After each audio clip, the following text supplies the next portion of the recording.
पैसे हमारे बीच में खुदा कलाम बांटेंगे, उसके बाद आपसे अदा की जाएगी। Thank you. आप सबको नए साल मुबारक हो। हम लोग बहुत जल्दी आज अपनी जो प्रार्थना सभा रह गई है उसको पूरा करेंगे, क्योंकि अभी थोड़ी देर के बाद हमें होली कम्युनियन भी लेना है। हम लोग निकालेंगे कुलस्सियों की पत्री, उसका 2 अध्याय और 6 और 7 आयत। कुलस्सियों की पत्री उसका 2 अध्याय और 6 और 7 आयत। अतः जैसे तुमने मसीह यीशु को प्रभु करके ग्रहण किया है, वैसे ही उसमें चलते रहो और उसी में जड़ पकड़ते और बढ़ते जाओ, और जैसे तुम सिखाए गए वैसे ही विश्वास में दृढ़ होते जाओ और अधिकाधिक धन्यवाद करते रहो। और बहुत जल्दी से हम कुलस्सियों 3:23 उसको भी पढ़ लेंगे। 23 और 24वीं आयत कुलस्सियों की पत्री, इसी के बगल में नेक्स्ट पेज पर पाया जाता है। जो कुछ तुम करते हो तन मन से करो, यह समझकर कि मनुष्यों के लिए नहीं परंतु प्रभु के लिए करते हो, क्योंकि तुम जानते हो कि तुम्हें इसके बदले प्रभु में मीरास मिलेगी। तुम प्रभु मसीह की सेवा करते हो। आमीन। हम लोग अपने सरों को झुकाएं और प्रार्थना में चलेंगे। ओ प्यारे पिता परमेश्वर, बड़ी इज्जत बड़े सम्मान के साथ हम सब जो यहाँ मौजूद हैं, हम सब पर अपनी दया दृष्टि करें पिता परमेश्वर। खास तौर पे मैं अपने आप को आपकी हुजूरी में रखता हूँ और आपसे प्रार्थना करता हूँ प्यारे पिता परमेश्वर, मुझे अपने हाथों में लें, इस्तेमाल करें, ताकि जो वचन आज आप अपने लोगों तक पहुँचाना चाहते हैं उसका जरिया मैं बन सकूँ। इसके साथ ही साथ मैं यहाँ बैठे हुए सभी लोगों को भी आपके हाथों में सौंपता हूँ और आपसे प्रार्थना करता हूँ कि वो अपने दिलों में इस वचन को लेकर के जाएं और दूसरों को भी बांटने वाले हो सकें, ताकि ये वचन 60, 70 और 100 गुना फल लाने वाला हो सके। आमीन।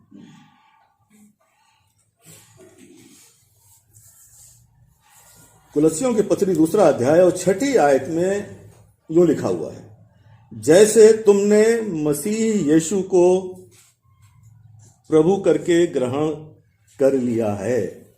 अभी कुछ दिन पहले हम लोगों ने प्रभु यीशु मसीह के जन्मदिन को मनाया है, बर्थडे को मनाया है, और हमने अभी उसको ग्रहण किया है मसीह के तौर पर।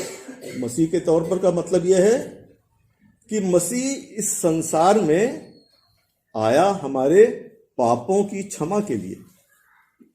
हम जो पाप में पड़े थे, हमारे पास कोई रास्ता नहीं था कि हम किस तरह से इस पाप में से बाहर निकलेंगे, क्योंकि जो भी कुर्बानियां हम लोग देते थे, जो कुछ भी धर्म के काम करते थे, वो परमेश्वर की नजर में इस तरह से थे जैसे मैले चिथड़े। कुर्बानियों के लिए प्रभु कहता है, मैं बैल और बकरों की चर्बी से अघा गया हूं। अघा इसलिए गया हूं कि गुनाह करते हैं, ला करके एक जानवर को बलि करते हैं, गुनाह करते हैं, जानवर की बलि करते हैं, और ये सिलसिला चलता चला जा रहा है, कहीं रुकने का नहीं है।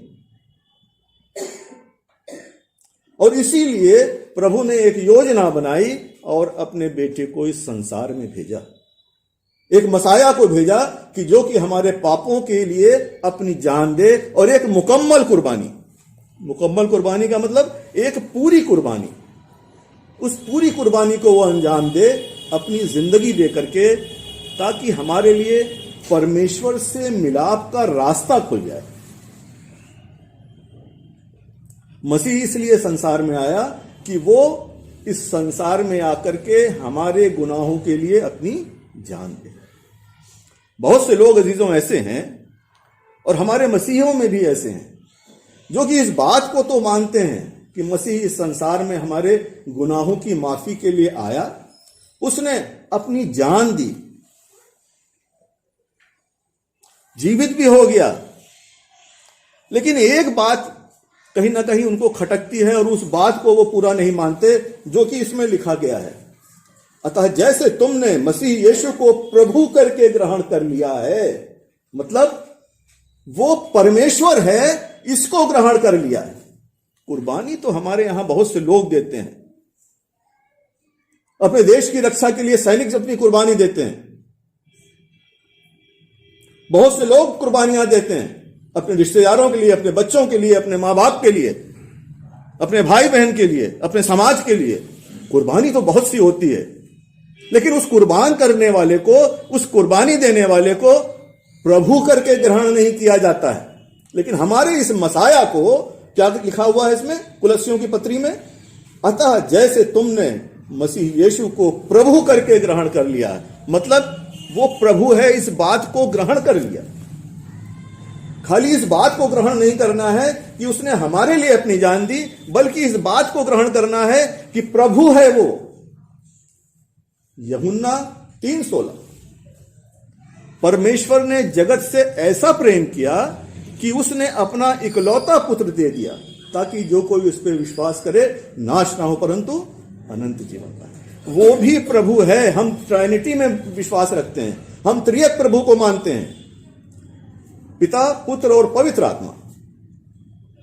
और जब हम इस तरह से मानते हैं तब यह बात मुकम्मल होती है कि हमने मसीह यीशु को ग्रहण कर लिया।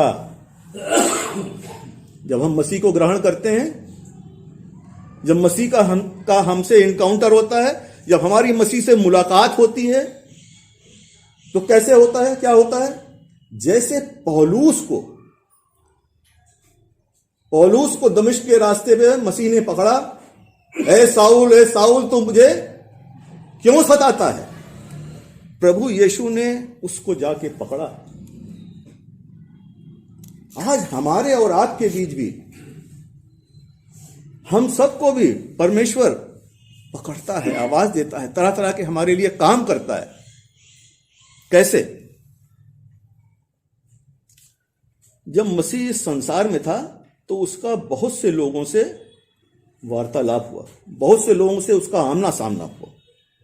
मत्ती की इंजील में से अगर हम लोग देखेंगे तो उसमें बहुत सारी चीजें इस तरह की लिखी हुई हैं। सबसे पहला उसका इनकाउंटर किससे हुआ था?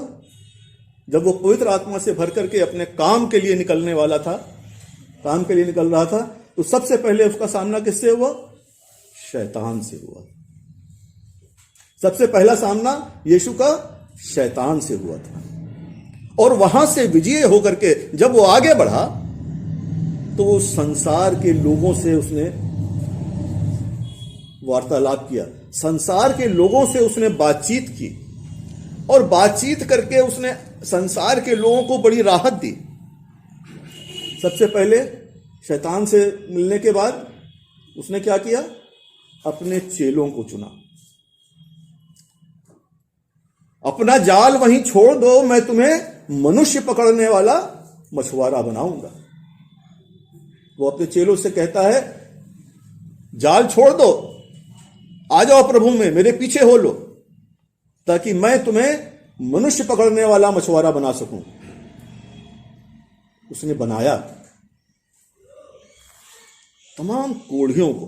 कोढ़ एक ऐसा रोग है, उस समय ऐसा माना जाता था कि ये लाइलाज है, और उस लाइलाज रोग को प्रभु यीशु मसीह ने कह करके, छू करके ठीक कर दिया। आज भी जो हम सब इस संसार में रहते हैं, प्रभु यीशु मसीह से इसी तरह से इनकाउंटर होते रहते हैं, हमारी बातचीत होती रहती है, हमारा आमना सामना होता रहता है, भले ही हम उसे देख करके पहचान न सकें। हमारी जिंदगियों में, हमारे जीवन में बहुत तरह की ऐसी बीमारियां आती हैं जो लाइलाज होती हैं। हमने इसको एक्सपीरियंस किया होगा, हमने अपनी जिंदगी में देखा होगा उसको। तमाम तरह की मेडिकल रिपोर्ट्स, आजकल तो बिना रिपोर्ट्स के डॉक्टर दवा लिखने में नहीं लिख पाते हैं। तमाम तरह की मेडिकल रिपोर्ट्स हम देखते हैं। कोई हमारे यहाँ बीमार है, बुजुर्ग बीमार है, या कोई, कितनी तरह की मेडिकल रिपोर्ट्स आती हैं, और उसमें ये दिखाई देता है कि हाँ, ये फलानी रिपोर्ट गड़बड़ है, ये फलानी रिपोर्ट जो है ये खराब होती चली जा रही है। ये इस बात का इंडिकेशन है कि इनको हार्ट की प्रॉब्लम बढ़ती चली जा रही है। ये इस बात का इंडिकेशन है कि इनकी किडनी की प्रॉब्लम होती चली जा रही है, लाइलाज होते चले जा रहे हैं। उस समय भी लाइलाज रोग कोढ़ माना जाता था और उन तमाम कोढ़ियों को प्रभु यीशु मसीह ने शुद्ध कर दिया, उनको सही कर दिया था। कफरनहूम में सरदार और उसका एक सेवक था। सरदार से जब उसका यीशु मसीह का आमना सामना होता है तो उसको वो सांत्वना देता है और उसके सेवक को ठीक कर देता है। तमाम तरह के रोगियों को, हमारे जीवन में हम भी तमाम तरह की बीमारियों और समस्याओं से परेशान होते हैं, परमेश्वर के समीप जाते हैं, उससे प्रार्थना करते हैं और प्रार्थना करने के बाद हम ये गवाही भी देते हैं कि हमको प्रभु यीशु ने शुद्ध कर दिया, हमको प्रभु यीशु मसीह ने बीमारी हमारी दूर कर दी। हमारा भी आज प्रभु यीशु मसीह से आमना सामना होता है। प्रभु यीशु मसीह आज हमारे साथ होते हैं। जब जब कभी भी हम किसी समस्या, किसी बीमारी, किसी परेशानी में होते हैं, आज भी हमारे बीच में तमाम सूखे हाथ वालों को प्रभु यीशु मसीह ठीक कर देता है।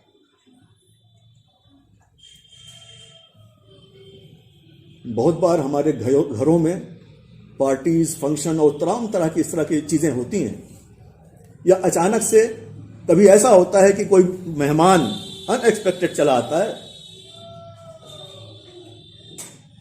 और हम ये गवाही देते हैं कि परमेश्वर ने आशीष दी और खाने में कभी नहीं हुई।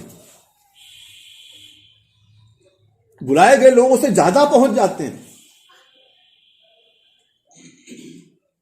प्रभु यीशु मसीह ने 5,000 और 4,000 लोगों को खिलाया था। हमारा आमना सामना प्रभु यीशु मसीह से बातचीत के द्वारा इन तमाम बातों से होता रहता है। पौलुस कहता है कुलस्सियों की कलीसिया से, ये कुलस्सियों की जो कलीसिया थी ये पौलुस ने नहीं स्थापित की थी, इसको किसी और ने स्थापित किया था कुलस्सियों की कलीसिया को, लेकिन पौलुस ये जिम्मेदारी अपनी समझता था क्योंकि ये उसके क्षेत्र के आसपास की जगह थी। और वो कुलस्सियों की को संबोधित करके एक पत्री लिखता है और उस पत्री में वो यूं लिखता है, अतः जैसे तुमने मसीह यीशु को प्रभु करके ग्रहण कर लिया वैसे ही उसी में चलते रहो। हम सब जो अभी बड़ा दिन मना चुके हैं, प्रभु यीशु मसीह को अपने जीवन के लिए उद्धारकर्ता मान करके ग्रहण कर चुके हैं, उसको हमें क्या करना है? जिस तरह से हमने क्रिसमस के दिन प्रभु यीशु मसीह को ग्रहण किया था, मतलब ये दूसरे शब्दों में मैं कहूं तो जिस उत्साह से हमने नया बड़ा दिन मनाया था, उसी उत्साह से हर रोज हमें आगे बढ़ते चले जाना है, क्योंकि हमारा प्रभु यीशु मसीह हमारे बीच, हमारे पास है आज। और उसमें हमें क्या करना है? 7वीं आयत यूं कहती है, और उसी में जड़ पकड़ते और बढ़ते जाओ। हमारा जोश, हमारा उत्साह बड़े दिन से कम नहीं होना चाहिए। हम रोज ब रोज उसी उत्साह के साथ, उसी जोश के साथ प्रभु यीशु मसीह को अपने दिलों में ग्रहण करें, उसको अपने दिलों में रखें। आज तो नया साल है, आज तो हम नया साल मनाने के लिए जमा हुए हैं। ऐसा ना होने पाए कि जो उत्साह बड़े दिन पे था वो आज नए साल पे नहीं है, और जो नए साल पे आज हमारा उत्साह है वो और आगे चल के घटता चला जाए। नए साल के दिन हम लोग करते क्या हैं? इवैल्यूएशन करते हैं कि बीते हुए साल में हमने क्या क्या गलतियां की या क्या क्या हमने अच्छाइयां की।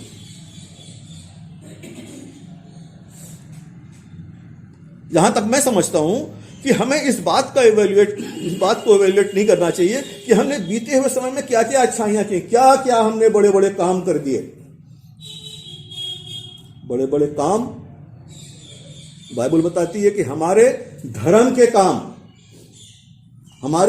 काम मेले चिथड़ों के समान है। तो हमारा इवैल्यूएशन इस बात के लिए होना चाहिए कि हमने बीते हुए समय में क्या क्या गलतियां की हैं और उन गलतियों को कैसे सुधारा जा सकता है। और उनको सुधारने के लिए लोग क्या करते हैं, लिस्ट बनाते हैं कि बीते हुए समय में मैंने क्या क्या गलतियां की, किन किन समस्याओं को मैंने देखा और उन समस्याओं के पीछे कारण क्या था, कहीं मेरा अपनी कोई कमी तो नहीं थी उसमें, कोई ऐसा कारण मेरे वजह से तो नहीं हुआ था ये। क्योंकि हम अपनी अभिलाषा में पढ़कर और खींचकर पाप में पड़ते हैं, और जब पाप अधिक हो जाता है, पाप बढ़ जाता है, तो वो मृत्यु को उत्पन्न करता है। हमारा इवैल्यूएशन इस बात के लिए होता है, और बहुत से लोग इस बात को करते हैं कि हमने पिछले समय में क्या गलतियां की और उन गलतियों को कैसे सुधारा जा सकता है। इसके लिए नए साल पे रिजोल्यूशंस लोग बनाते हैं।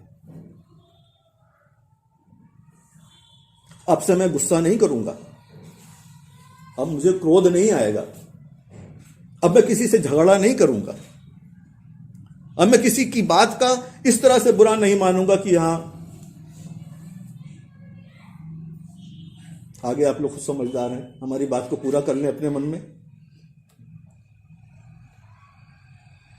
आज से मैं सिगरेट नहीं पीऊंगा। तमाम तरह के नशे और चीजें जो हैं उसको जो लोग यूज करते हैं, बहुत बार वो इस बात को नए साल के दिन प्रभु से वादा करते हैं कि मैं अब से इस काम को नहीं करूंगा। बहुत से लोग अपने आप से भी वादा करते हैं कि अब से मैं इस काम को नहीं करूंगा। जो कुछ भी वो इस बात को समझते हैं कि हमने ये गलतियां की या इन गलतियों को हम करते हैं और ये हमारे जीवन में नहीं होना चाहिए, वो सारी चीजों को वो नए साल के दिन प्रभु के सामने रखते हैं और ये मानते हैं कि अब हम इस काम को नहीं करेंगे। चीजों की लिस्ट बनाना और उसको एनालाइज करना ये बहुत आसान काम नहीं है। अगर हम पिछले एक साल से देखें, पिछले जनवरी 20 से जनवरी 19 से अगर हम पिछले सालों को याद करें तो सारी बातें हमको याद नहीं होती, बड़ी कॉम्प्लिकेटेड हो जाती बात। दूसरों से हमारा संबंध कैसा रहा, इसको अगर हम खुद इवैल्यूएट करने लगेंगे तो बहुत गलतियां करेंगे, क्योंकि अपनी गलती तो किसी को नहीं दिखती, लेकिन दूसरे की गलती तो जरूर दिखती है। तो जब इस तरह की समस्या, इस तरह की परेशानी हमारे सामने, हमारे बीच में आती है, तो क्या हमको ये रेजोल्यूशन नहीं बनाने चाहिए? क्या हमको प्रभु से इस तरह के वादे नहीं करने चाहिए कि हम इस काम को नहीं करेंगे? जरूर करना चाहिए, हमारा प्रयास भी होना चाहिए। प्रभु ने इस बाइबल में कुछ बातें ऐसी बताई हैं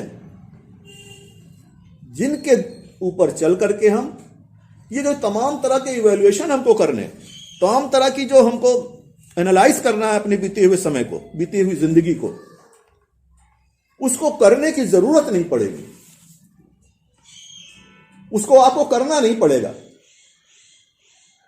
अगर आप कुलस्सियों 3:23 और 24 को पढ़ें तो जहां पे यूं लिखा हुआ है, जो कुछ तुम करते हो तन मन से करो। जो कुछ, ये नहीं कि कोई स्पेशल काम, जो कुछ भी तुम करते हो तन मन से करो। किसी नौकरी में हो, तन मन से उस नौकरी को करो, पूरी जिम्मेदारी से करो।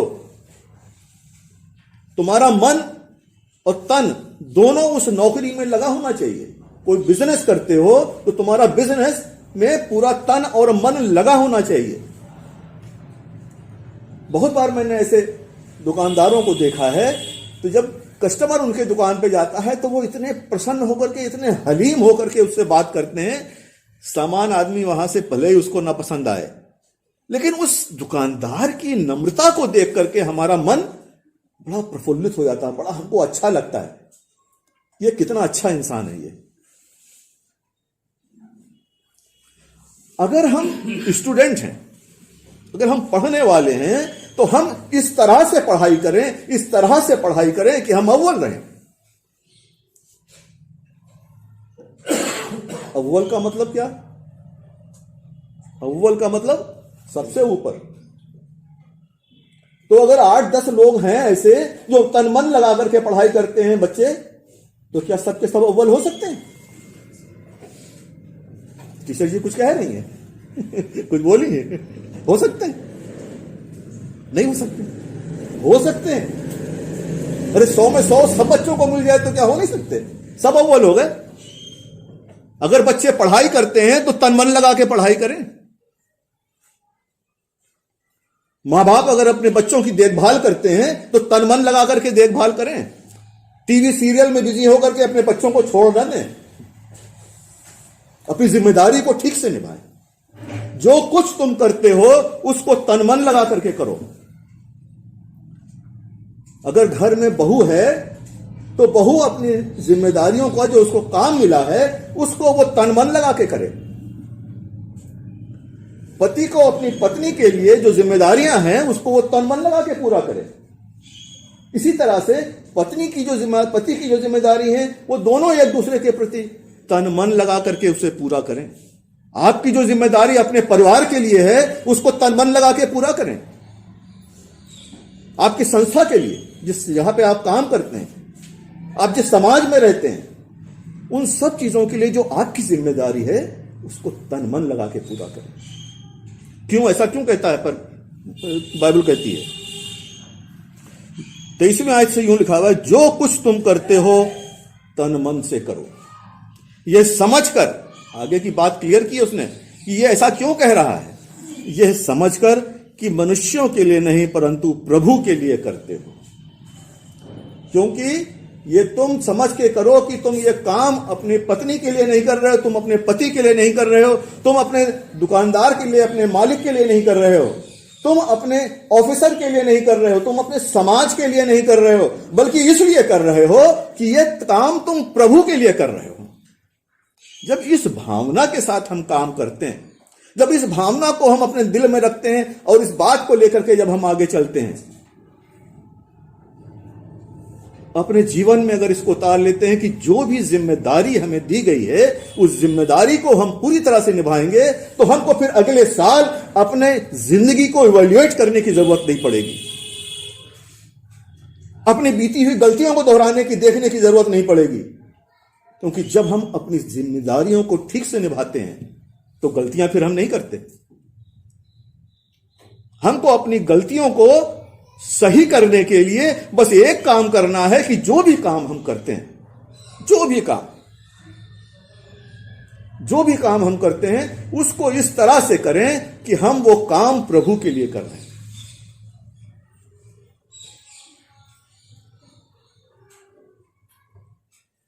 हमारा पड़ोसी है, हमको रोज गाली देता है,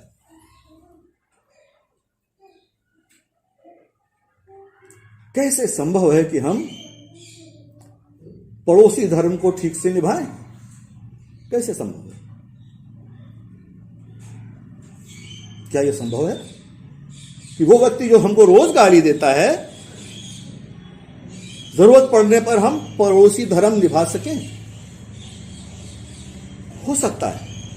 इसी कंडीशन पे हो सकता है कि जब हम ये समझें कि हम अपने पड़ोसी की जरूरत पड़ने पे जो मदद कर रहे हैं वो उसकी नहीं बल्कि प्रभु की कर रहे हैं। और आगे फिर क्या कहते हैं बाइबल? क्योंकि तुम जानते हो, कह रहा है, बाइबल कह रही है, तुम ऐसा करो ये मानकर कि प्रभु के लिए कर रहे हो। और ये हम सबको पता है, ये कोई मैं नई बात नहीं बता रहा हूं, हम सबको पता है। क्यों ऐसा है? क्योंकि तुम जानते हो कि तुम्हें इसके बदले प्रभु में मीरास मिलेगी। ये हम सब जानते हैं इस बात को, और बाइबल भी यही कह रही है कि जो कुछ भी तुम करो इस तरह से करो कि प्रभु के लिए कर रहे हो, तन मन से करो, ये मानकर कि हम प्रभु के लिए कर रहे हैं। और हम ये जानते हैं कि जब हम ऐसा करेंगे तो प्रभु में हमको मीरास मिलेगी। हमारी मीरास क्या है? न्याय के बाद हम प्रभु परमेश्वर के साथ उस घर में रहेंगे जिस घर को बनाने के लिए, जिस घर को ठीक करने के लिए, हमारे लिए जगह बनाने के लिए यीशु ने जाने से पहले कहा था, मैं जाता हूं ताकि तुम्हारे लिए जगह तैयार करूं, ताकि जहां मैं रहूं वहां तुम भी रहो। वो मीरास हमको मिलनी है, उस मीरास के लिए हम सब तैयार रहें। हमको इवैल्यूएट करने की जरूरत नहीं पड़ेगी, हमको अपनी कमियां ढूंढने की जरूरत नहीं पड़ेगी। अगर हम जिस काम को भी करते हैं, किसी भी काम को, जिस भी काम को करते हैं, क्योंकि ये जो काम है, जो कुछ भी हमको मिला है, वो परमेश्वर की ब्लेसिंग के रूप में मिला है, छोटा हो या बड़ा हो। किसी को अधिकारी की पोस्ट मिली हुई है, किसी को कर्मचारी की पोस्ट मिली हुई है, किसी को क्लास 4 एम्प्लॉय की पोस्ट मिली हुई है, किसी को और भी कुछ मिला हुआ है, किसी को तो कुछ भी नहीं मिला हुआ है। जो भी काम हमको मिला हुआ है, इनमें ईमानदार और जिम्मेदारी से करें, क्योंकि ये सारी चीजें को निभाने से हम प्रभु को प्रसन्न करते हैं। जब प्रभु हमारा प्रसन्न होता है तो वो हमको हम अपने साथ उस मीरास में ले जाएगा जिसके लिए उसने वादा किया है कि मैं जाता हूं ताकि तुम्हारे लिए जगह तैयार करूं, ताकि जहां मैं रहूं वहां तुम भी रहो। आइए हम अपने सरों को झुकाएं। ओ प्यारे पिता परमेश्वर, बड़ी इज्जत, बड़े सम्मान के साथ अपने सरों को झुकाए हुए हम आपकी इस हैकल में यहां मौजूद हैं। अपनी आशीष, अपनी बरकत हम सबको दें प्यारे पिता परमेश्वर। आपसे प्रार्थना है प्यारे पिता परमेश्वर कि लोगों के साथ हो, सुनने वालों के साथ हो, ताकि आपका ये वचन 60, 70 और 100 गुना फल लाने वाला हो सके। सबको आशीष दें पिता परमेश्वर। खुदा यीशु मसीह के नाम से मांगते हैं, आमीन।